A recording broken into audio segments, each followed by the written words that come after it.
Hello friends, स्वागत आपका home tuition channel पे। दोस्तों, हरियाणा पुलिस कांस्टेबल के लिए ज़रूरी सूचना है। अगर आप जानना चाहते हैं क्या है सूचना तो वीडियो को ध्यान से और पूरा देखिए। दोस्तों, अगर आप इस चैनल पे नए हैं, चैनल को सब्सक्राइब कर लीजिए, बेल आइकन को प्रेस कर लीजिए और किसी प्रकार की latest news, latest update, PDF, current affair की मैगजीन, बहुत सारा कंटेंट हम टेलीग्राम चैनल पर डालते रहते हैं, जिसका लिंक डिस्क्रिप्शन में दिया हुआ है, जहाँ से ज्वाइन करके आप वहाँ पे बहुत सारी पीडीएफ और लेटेस्ट अपडेट, जैसे कोई रिजल्ट आता है उसकी पीडीएफ या कोई और नोटिस आता है अन्य भर्तियों का, तो वो सारा का सारा कंटेंट आपको टेलीग्राम पे मिलता है दोस्तों। ठीक है, तो चलिए जानते हैं क्या है हरियाणा पुलिस कांस्टेबल संबंधित जरूरी सूचना। तो दोस्तों, बहुत सारे बच्चों के कमेंट मेरे पास आ रहे थे, लड़कियों के भी आ रहे थे, लड़कों के भी, कि सर मतलब मेरे पिताजी रिटायर हैं फौज से, लेकिन उनकी पेंशन नहीं आ रही है, तो क्या मुझे 5 नंबर मिलेंगे कि नहीं मिलेंगे, या मतलब जो भी आपके डाउट हैं कि 5 नंबर का जो खेल है विदाउट जॉब वाला वो क्या है। तो यहाँ पे हम आपको इस नोटिस के माध्यम से पूरे कंफर्म करना चाहेंगे कि किन किन को 5 नंबर यहाँ पे मिलेंगे। तो यहाँ पे देख सकते हैं कि परिवार की भाषा में यह शामिल है। यह परिभाषा सरकारी नौकरी में न होने के संबंध में है, यानी 5 घर में कोई गवर्नमेंट जॉब नहीं है तो इसके रिगार्डिंग 5 नंबर का चैलेंज आप कैसे कर सकती हैं या किन आधार पे आप ये कर सकते हैं, वो हम यहाँ पे आपको बताने वाले हैं। नंबर 1 पॉइंट है कि अगर उम्मीदवार पुरुष है तो स्वयं, पिता, माता, पत्नी, भाई और पुत्र। ठीक है, यानी अगर मान लीजिए कोई मेल कैंडिडेट है, अब हरियाणा पुलिस मेल कांस्टेबल का भी रिजल्ट आने वाला है, तो उसमें भी ये सारी चीज़ें दिखते आपको देखने को मिलेंगी। बहुत सारे लोगों को लगेगा कि मैंने फर्जी से 5 नंबर के लिए चैलेंज कर दिया, जबकि होगा वो बढ़िया मतलब वैलिड रहेगा। बहुत सारे लोगों ने लगा होगा कि वैलिड मेरे 5 नंबर का चैलेंज है, लेकिन वो फर्जी पाया जाएगा। तो इसलिए ध्यान से देखिए। मान लीजिए कोई मेल कांस्टेबल के लिए अप्लाई कर रखा है, मेल कैंडिडेट है, तो परिवार का मतलब क्या है, वो स्वयं है, माता पिता, भाई, मतलब पत्नी और पुत्र। दोस्तों, अब दूसरा देख लीजिए। अगर उम्मीदवार अविवाहित महिला है तो स्वयं, माता पिता और भाई अविवाहित। ठीक है, अच्छा जी। अगर उम्मीदवार विवाहित महिला है तो स्वयं, ससुर, सास, पति और पुत्र।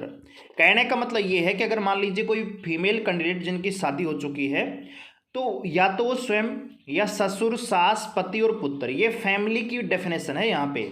और इनमें से अगर कोई भी गवर्नमेंट जॉब पे है तो आपको यहाँ पे 5 नंबर का चैलेंज नहीं मिलेगा।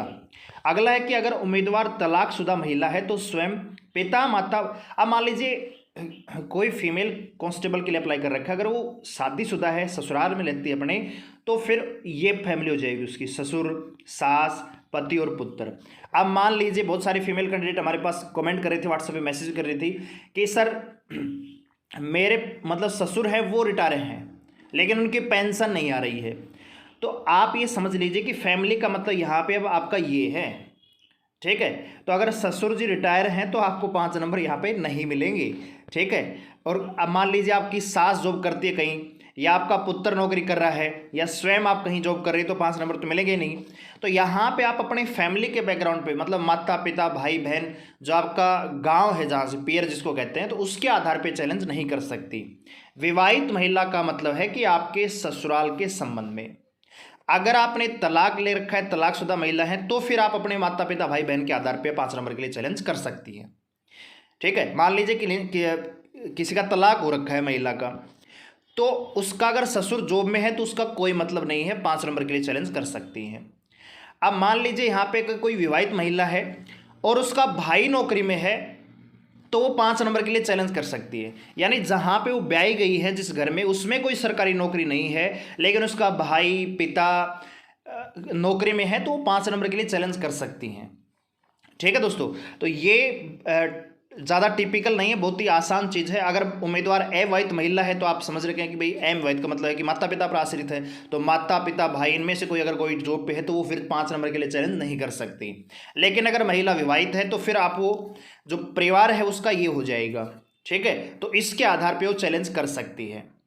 बात आ रही नहीं आ रही समझ में? तो उम्मीद करूंगा कि मैंने जो समझाया वो समझ में आया होगा। एक बार फिर से समझ लीजिए। जैसे मान लीजिए कोई फीमेल कैंडिडेट है और अविवाहित है, तो किस आधार पे चैलेंज कर, मान लीजिए उसका पिताजी, अब कई लड़कियां कमेंट कर रही थी कि मेरी सगाई हो चुकी है और मेरे मतलब ससुर जी है वो नौकरी में है, तो क्या मुझे 5 नंबर मिलेंगे? बिल्कुल मिलेंगे, अभी आप अविवाहित हैं। ठीक है, लेकिन अगर आपका भाई, पिता नौकरी में है तो आपको चैलेंज नहीं मिलेगा। ठीक है, इसी प्रकार अगर तलाकशुदा है मान लीजिए, तो फिर वो माता पिता पे आश्रित हो जाते, तो माता पिता पे कोई नौकरी नहीं होनी चाहिए। अगर विवाहित है तो फिर ससुर सास और पति में से कोई नौकरी पर नहीं होना चाहिए, नहीं तो 5 नंबर नहीं मिलेंगे। ठीक है, तो ये खेल है छोटा सा। तो उम्मीद करूंगा कि आपको समझ में आया होगा। और ये 5 नंबर का जो चैलेंज है, किनको नौकरी मतलब 5 नंबर का चैलेंज मिलेगा, किनको नहीं मिलेगा, समझ में आया होगा। ठीक है, और गवर्नमेंट जॉब से अगर कोई रिटायर है, चाहे पेंशन मिलती हो या ना मिलती हो, यहाँ पे 5 नंबर का चैलेंज नहीं मिलेगा। ठीक है, कोई प्राइवेट नौकरी से मान लीजिए कि नहीं 40 साल 45 साल नौकरी करके रिटायर हो रखा है, तो वहाँ पे तो 5 नंबर मिलेंगे। लेकिन गवर्नमेंट जॉब पे था या है और रिटायर हो चुका है, तो 5 नंबर का चैलेंज नहीं मिलेगा। ठीक है, तो वीडियो को लाइक करें, शेयर करें, चैनल को सब्सक्राइब करें इसी प्रकार के अपडेट को पाने के लिए, और टेलीग्राम चैनल पे जरूर ज्वाइन करें। धन्यवाद।